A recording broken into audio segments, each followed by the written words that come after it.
Right, I thought I'd do a quick unwrapping of this new Welcome to America set that was just released yesterday. Um, Nice package. It um, appears to have a this back. I thought it was the back cover, but it looks like it's just a page that is put under the wrapper, which is, I don't know, kind of disappointing. I was hoping that this was the back cover, and now I don't know where to put it, but we'll see. Um, Kind of same thing happened with the Sign of the Times box set. Um, but let's get this wrapper off here.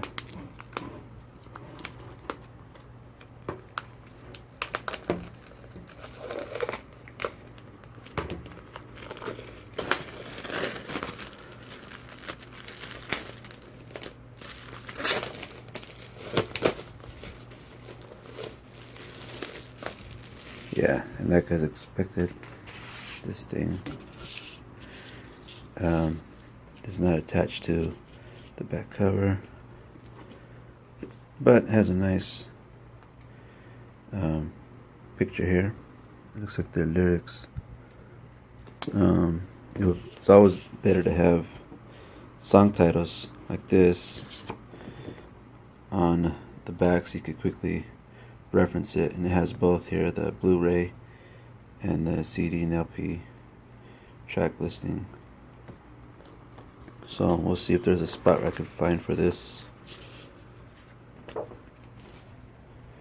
But cool artwork.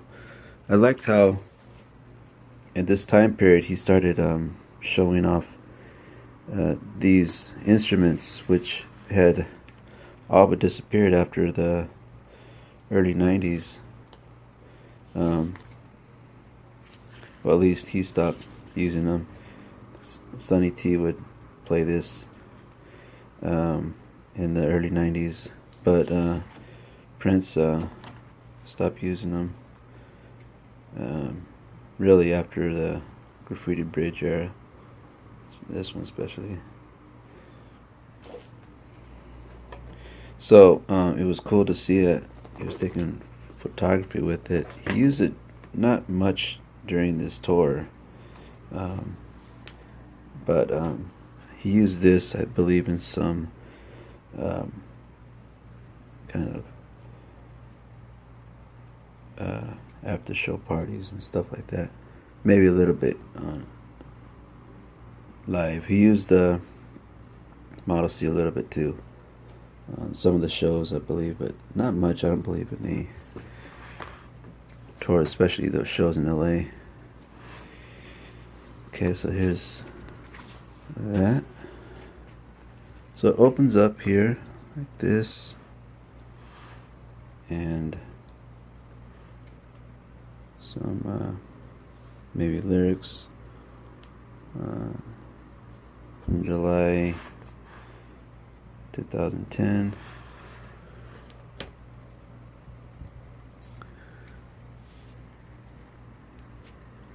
And it opens up again here, this side.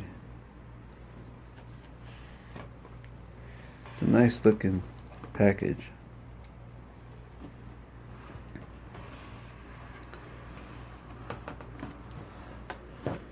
Oh, and I guess here are the, this is a CD, looks like. This is the album here. And that is just one sleeve here. And it comes out there. Nice. 12 tracks.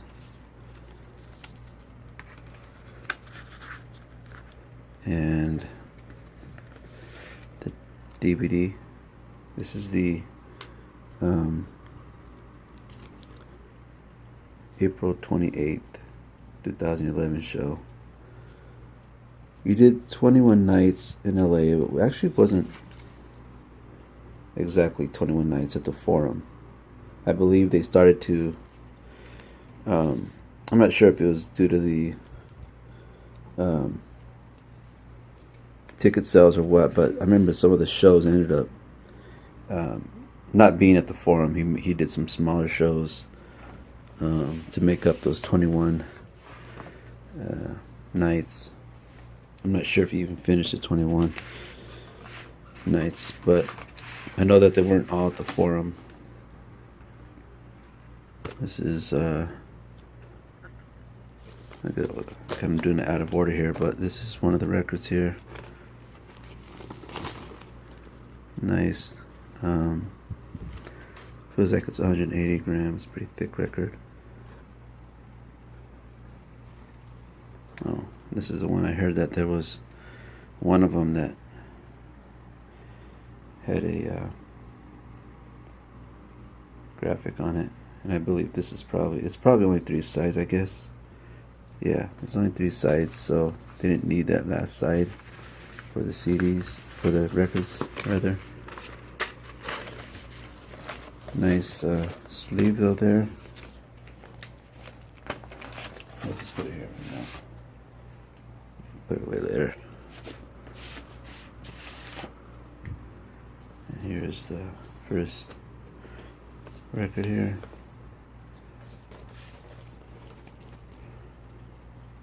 There you go. Very nice.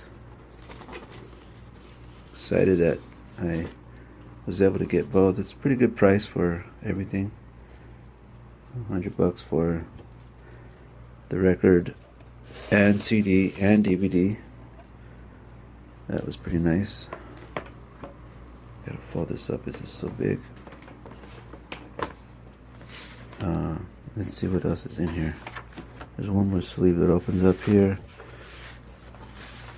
I believe this is there's something else in here. Oh yeah. Wow. Nice. Oh nice. Okay. So let's see here. This is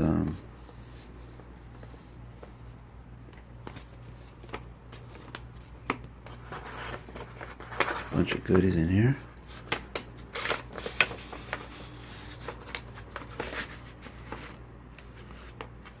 Let's see what all this is.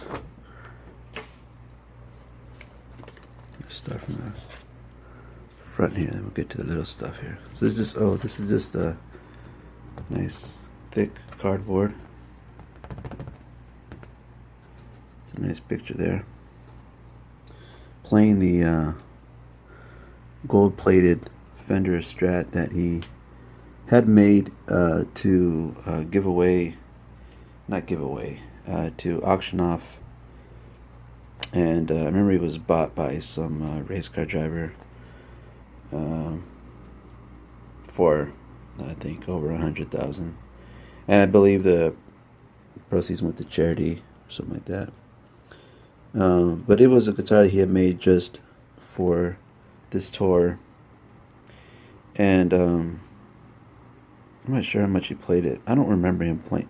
He played it more in the early part of the tour. I don't remember him playing it that. He may have auctioned off before the tour was even over. Cause I don't remember him, like, he wasn't like he always played this thing. He played the Honer a lot in this tour, which was cool that he brought it back. He hadn't been playing it. He finally got rid of the cymbal guitar for this tour, which was cool to see. I was just so tired of seeing the cymbal guitar. Never was a fan of it. This looks like it's a poster. Okay. Careful, I always rip these kind of posters. Fold it up like this. Alright, cool. So it has a nice nice picture of that. It's going to be hard to get this whole thing in here.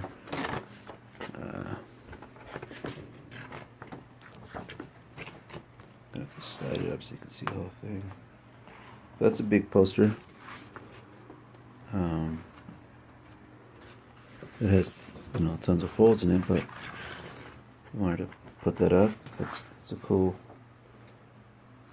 shot. I mean, what a gorgeous guitar, bass guitar here. Just very interesting. Surprised they never made more of them. They probably had a contract with them; they couldn't make any more or something. Because no one else owns that, from what I know. All right, let's put this in that code there. But there's a, you could download that stuff there. I'll download it anyways, but this is I guess a VIP. That's what it looked like, I guess. That's cool. And here's another one. 21 Night Stand.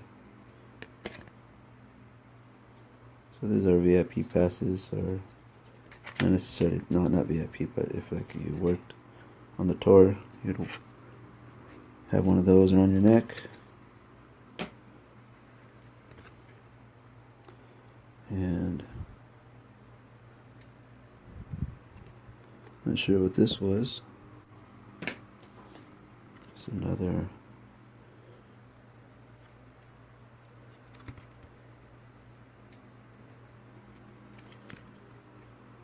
I don't know why you would wear that, but it's that. What is this?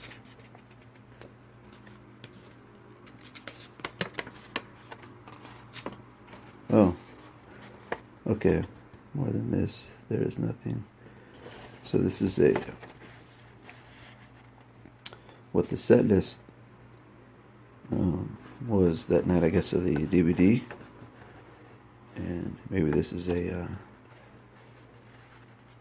copy of the printout that was given to the band members that night,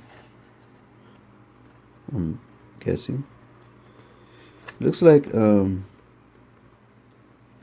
this show didn't have the sample set, that he would play on the keyboard, and he played little snippets of he usually would start off with like When Doves Cry, and then do Nasty Girl and Sign of the Times.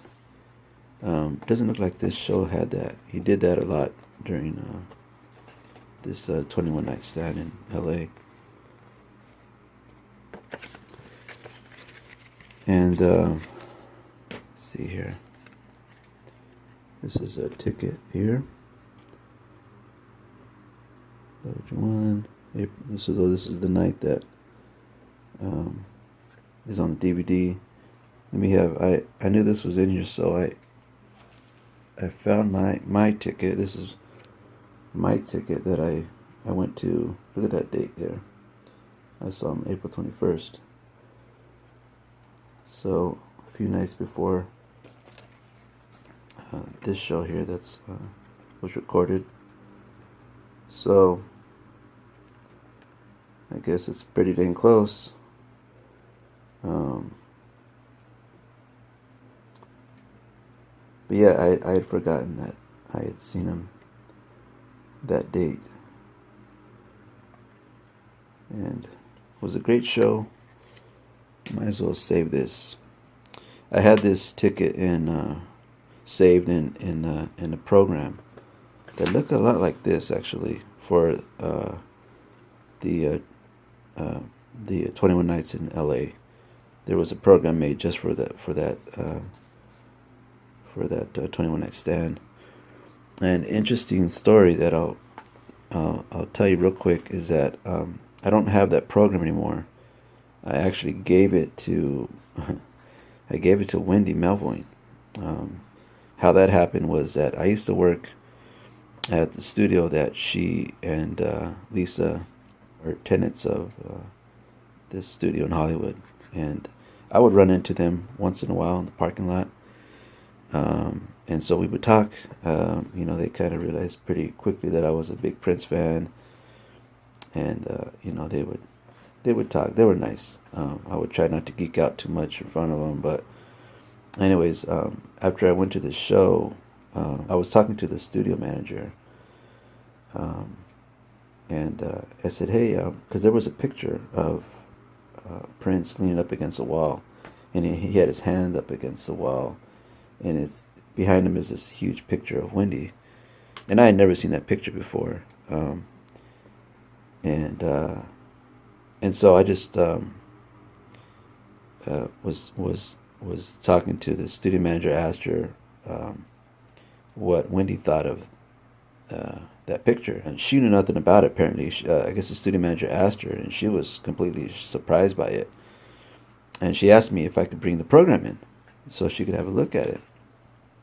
I was shocked. I would assume that she would have known about it, would have had her own program by that point, with a picture of him, but she knew nothing about it apparently. And so I brought the program in, and Wendy came out to have a look at it. So I took it to her, and I was standing there with her as she's looking through it, and she was really flattered. But she was seemed to be, surprised by the picture.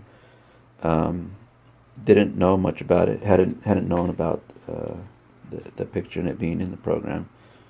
She had not gone to see him play at the Forum, but was really happy. Seemed to be happy about the picture being there.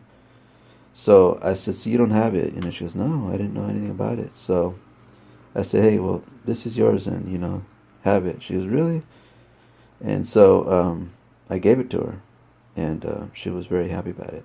In fact, she said that she was going to give me a copy of the F Deluxe album, because at that time it was right before the F Deluxe album was going to come out. The family, when they had to change their name, and she was going to give me a copy before it came out. Fortunately, I don't think I ever ran into her again, and I never got that copy from her. But regardless, that's okay. She intended to give me a copy of it, which is cool.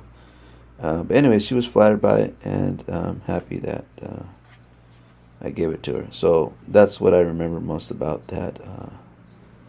This time period was giving Wendy that program, which was very. It had the cover was almost just like this. I believe it's the same outfit and stuff.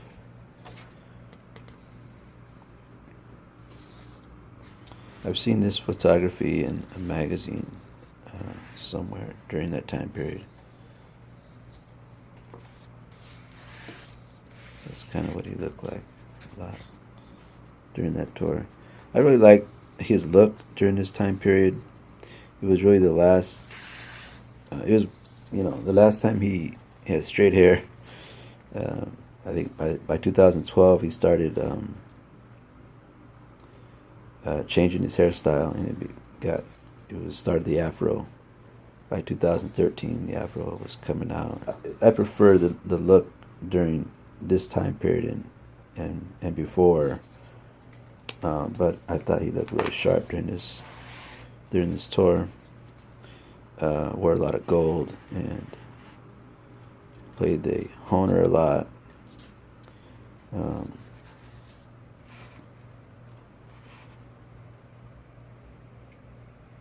And I guess these are song lyrics. Yeah, all the song lyrics, which is cool. Doesn't usually have song lyrics.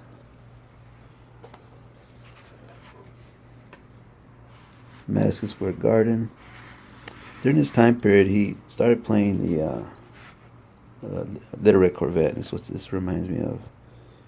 He'd play a slowed down version of Little Red Corvette, which I thought was cool, because I thought he never played that song enough.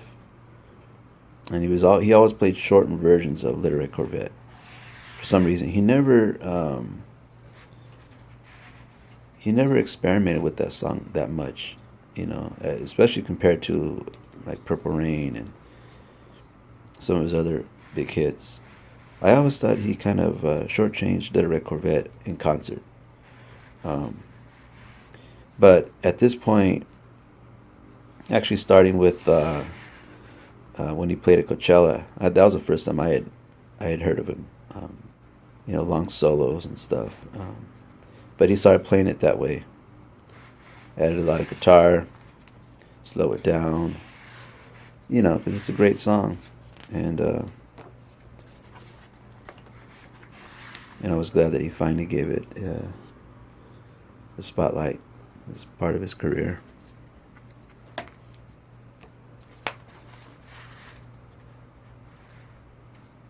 Yeah.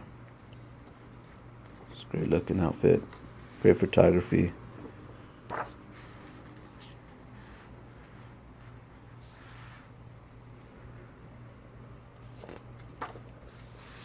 Yeah.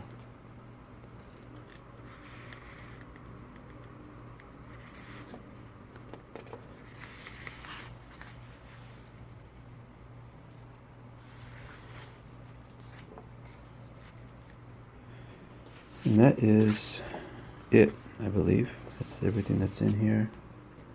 So again, nice